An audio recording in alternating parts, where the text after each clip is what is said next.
Why is that so loud, man? I'll keep a lookout for some tyres. Do you know why it's so loud? It's because it's done by BBC, British Paedophile Broadcasting System. That's BPBC. Yeah, but still.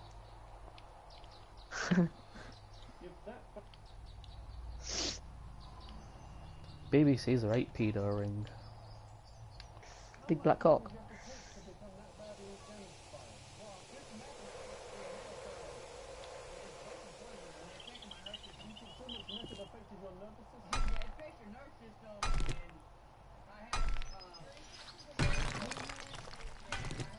He has movement issues. He looks like a robot. Coal. Well, I'll get the coal anyway.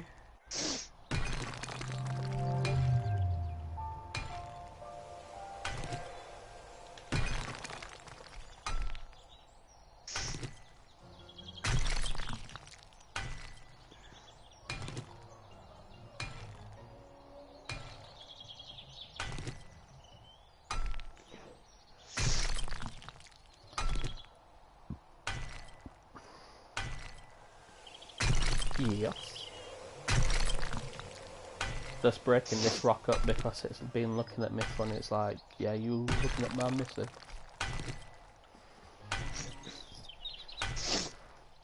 Yeah, this is what we were saying earlier about talking to yourself and thinking about weird stuff.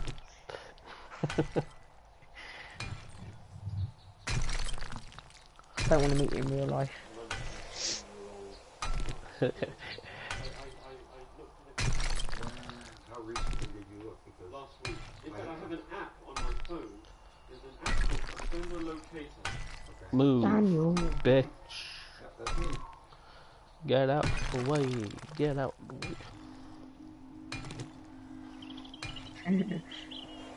For several months, I've been spending time in the twilight world of Los Angeles paroled sex offenders.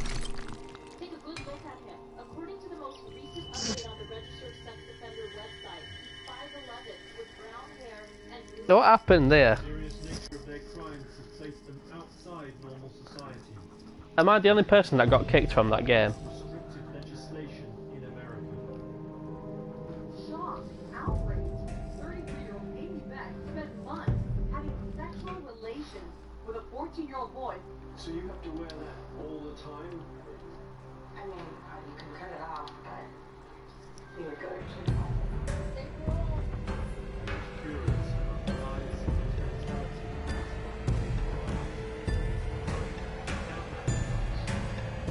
That might still continue in some way. No, That's true. because it's not in me.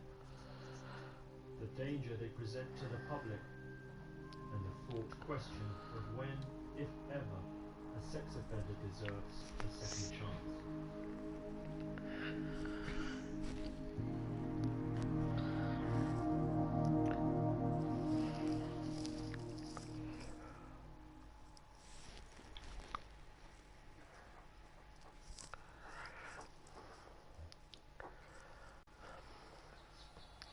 Hello there. A steel pickaxe and a steel shovel. Yes, you can. Right, I'll come back to it. Prentice. Craig is a manager at Pathways, a private housing company that provides accommodation for registered sex offenders, often called 290s. We were about to meet when you arrived. Right, I'm coming over to base now. My name is Craig. Nice to meet you, William. So I'm just going to take a quick seat right here. So I'll get you logged in. What's your first name? William. And the most important thing that I can tell you is to think and to exist compliantly. If there's any questions you want me to answer, you can go ahead and fire away. What about clothes and stuff? You need clothes? Yes, sir. You don't have any friends or family to help you right now? I've been out here. I'm myself. Okay, no problem. I'll put together a roll of toilet paper and razor and stuff like that so you can get cleaned up. Our job is to make your landing as soft as possible. We don't want you to feel like you're Right. on top of cement. We want want you to feel like you're coming down. Right, I'm going. Cushion. 2 steel pickaxes, We're actually. in place to accept you guys, to support you guys, and to give you guys the best chance of getting your life back in society. So you were in jail last night? Yeah. I'll see you. I'll speak to you like soon. Tomorrow, something like that. See you later. And are you a 290? Yes, sir. For what? They call me kissing in public, and they just let it up like that. Is that a charge that's called indecent exposure? Yes, sir. Oh, we appreciate it. Thanks a lot, William. Good luck. When William said that he'd been put on the register for urinating publicly, do you suppose that's true? Cheers. It's probably true because it happened separately for what he's currently on parole for. In my experience, I'm quite certain that there's more to the story than just that. When you get the details on these guys, do they tell you what they Right. Some offenses are? If I'm concerned, I just ask the Department of Parole, what is this guy's issues? What was he convicted of? What Right. What do we need to look out for? Steel pickaxe and steel shovel in that chest at the Are back. things that occur that affect the personality of a person to go up and down? Now, do you have your own offence history? Yes, I do. And that's something you're happy to go into, or willing to go into, at some point? Yeah, boy. I can make 900 cement. Get in. So that's something that we can mark in our appointment book that will be a future sit down for us. We will reveal what we reveal. I know when you type in 7 Days to Die on Google, it doesn't come up with any information on the next update. California law. Sex offenders on parole from prison can't live near places where children gather. So much of Pathways housing is in clusters. What for? Is it DLC?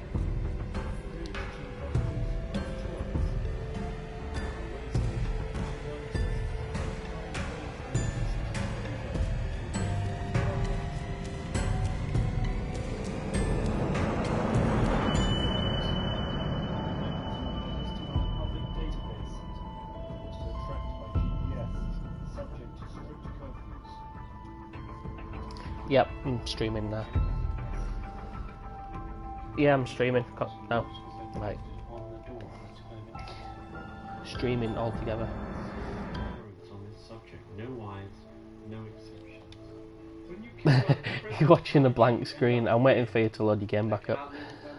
I cannot live with my grandma at their residence at that time because of the too close to school, basically. Are you a 290? Yeah, 290 right here, yeah. You can see you got the lane charger here. Plug it in. You got the charging hour, then it turns the light turns green. So he's got to sit there for a fucking hour. Yeah. Oh my god. Most 290s don't talk about their crimes, but there are exceptions. One was Randy Wickham. You have an offence history, Yes. which is what? Indecent exposure. I would expose myself to women, and I've been doing that since I was 9 years old. How many stretches did you do inside? 15 new charges and 8 parole violations, about approximately. 15 separate new charges? Indecent exposure. It's an uncontrollable urge to do this. Well, pretty much, it's. If he likes getting his drunk at that much, why don't he just move to a fucking nudist I say to place? myself, okay, I'm going to go from point A to point B, and I'm not going to have any incidents or urges. I'm not going to do this today. I've set my mind. Well, what happens is you see a pretty woman attracts me or something on her face usually, and Seriously. I detour, and at that point, it's like Just take that bike that you built me. to the left or the right, I just see that pretty face, and I want the like I exist, you know. Do you feel as though those restrictions that are placed on you help you to kind of keep to the straight and narrow? The only way I can respond to that is if I'm being forced to do something, okay, rather than doing it because I know I it's keep best forgetting for that me. yeah, I'm in there. Best for public safety and welfare. That's one thing, but if someone else is placing restrictions on me, so many Yep, of them, I'll check now for you. that it becomes almost unbearable. I feel inhuman. I feel like an animal. No, there's just In your one. whole adult life, what's the longest you've been outside, be it a prison, a jail, or a mental hospital? I think 3.5 years when I was 22 years old. I don't want to be a dirty old man anymore doing this kind of stuff, you know? That's cause game lagged out while you're on your bike, probably. I don't want to waste my life. It's already been wasted enough.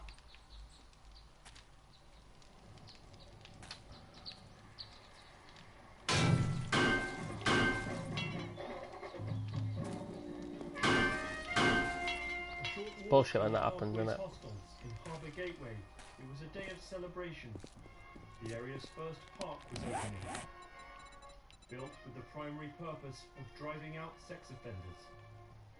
Under Jessica's law, all 290s, even those not on parole, are supposed to live more than half a mile from any park.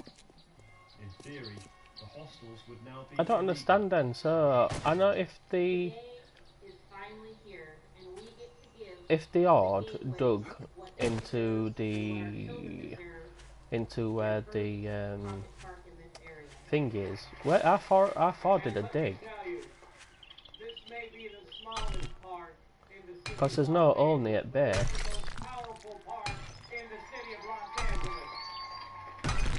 of the proponents of the idea was LA City Councilman Joe Biden. I heard you describe the park as the smallest and yet the most powerful park in the city. Explain that. Powerful because it goes hand in hand with high concentration of registered. Are you working tomorrow, dude? And we have proven today we can accomplish a great deal. Oh, it's a shame Dad don't have bloody internet. We're just getting warmed up. But there was a wrinkle in the plan. He's literally like a dinosaur, my dad. Jessica's law was in fact unconstitutional. I just heard a scream. Where the fuck is she? Now the park would have no legal effect. Residents had vowed to fight on.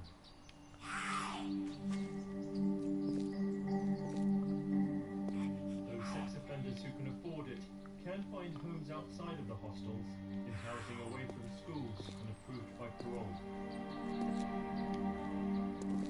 Shock, outrage. Burbank PD confirms 33-year-old Amy Beck, a social science teacher at David Starr Jordan Middle School, spent months having sexual relations with a 14-year-old boy last year. Grown woman, young child. Doesn't make much sense. What do you think? It's not good. Amy Beck served a year in prison for unlawful sexual intercourse with an underage boy. She was now on parole, listed on the vacant law database, subject to strict rules about where she could and couldn't go. Amy?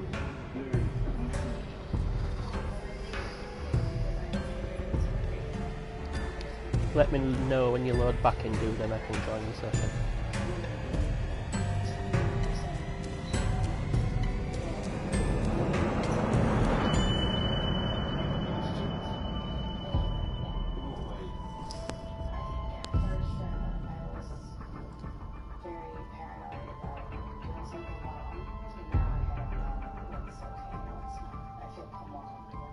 What is the hardest part of Is she a victim or has she done it? What, she's been going around getting her tits and vagina out? Oh.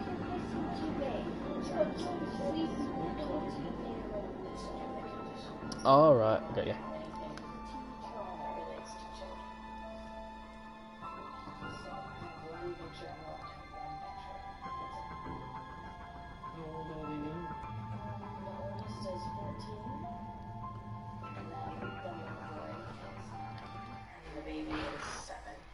So at the moment you have no contact with them, is that correct?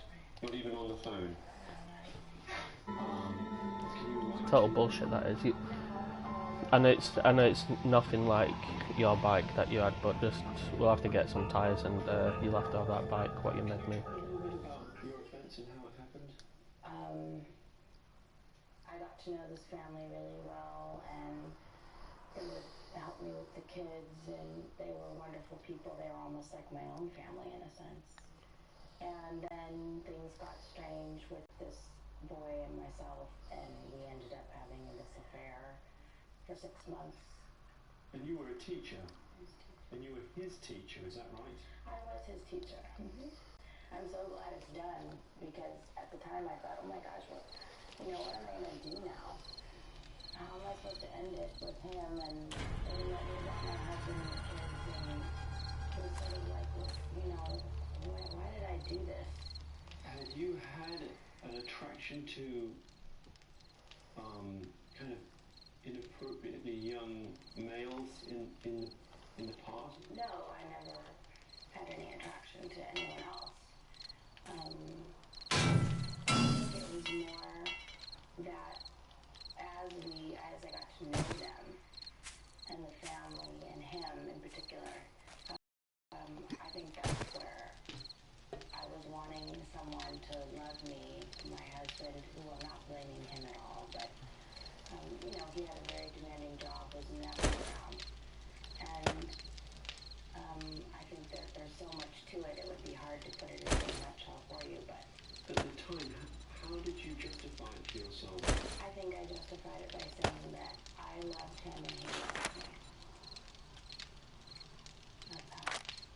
Do you think the boy was damaged by what happened? I'm sure he was to an extent. I put him into an adult world and an adult situation. He I'm in it. cheating on a woman that was married with children. That's hard even for a man to deal with. Society has an understandable fear of sex offenders. So, you tell me why you feel sex offenders shouldn't be monitored for life or put on a register or prevented from seeing their children and so on. I just feel like it's been blanketed. We're all sort of blanketed into this one heinous, hated group. Good dog, hi. And they just keep slapping on more and more Picked in a bit. conditions. I mean, I've often said, if they want to do this law or that law, they should Bye. put us in prison for the rest of our lives. I mean, because it isn't a life. You can't release someone from prison and then set them up for failure.